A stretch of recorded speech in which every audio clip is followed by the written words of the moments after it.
Je suis capable de lire dans les pensées depuis que je suis toute petite. Ce n'est pas vraiment comme montré dans les films, cependant. Ce n'est pas écouter une sorte de radio. C'est tellement plus immersif que ça. C'est comme si je vivais les pensées. Que j'étais dedans. C'est une expérience passionnante lorsque vous lisez les bonnes pensées. Le problème est justement d'en trouver qui valent le coup. Honnêtement, lire des pensées d'adultes est aussi barbant que de déclarer ses impôts. Les pensées d'enfants, bien au contraire, sont exceptionnelles. Elles ne sont pas encombrées par le travail, le stress et les insatisfactions. L'esprit d'un enfant est rempli d'imagination et d'aventure. C'est pourquoi je suis devenu professeur de maternelle. Je reste assise à mon bureau, regardant les enfants colorier.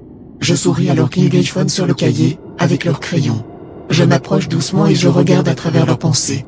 En un instant, je décolle avec Carlos dans une fusée, à travers des galaxies tourbillonnantes. Je visite de lointaines planètes remplies d'extraterrestres ressemblant à des blobs de martiens à deux têtes.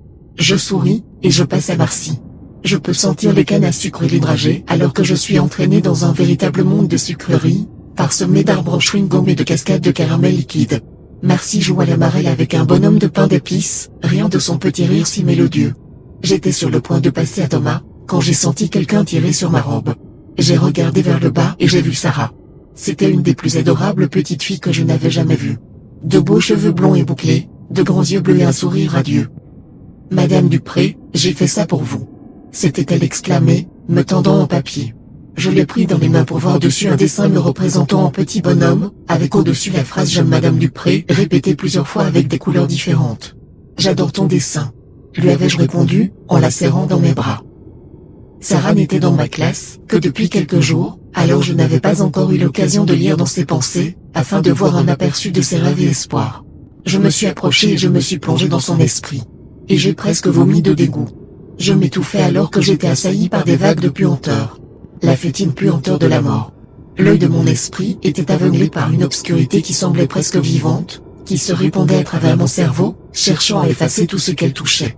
Dans le néant, je sentais des tentacules gluants autour de moi, s'enroulant autour de ma jambe, sur mon visage, appartenant à une bête gigantesque, qui semblait à la recherche de nourriture. Puis, le silence a été brisé par un affreux tumulte, m'éclatant presque les tympans. Les cris de milliers d'âmes, pleurant de désespoir, implorant la libération de la mort. Puis, l'instant d'après, j'étais de retour dans ma classe.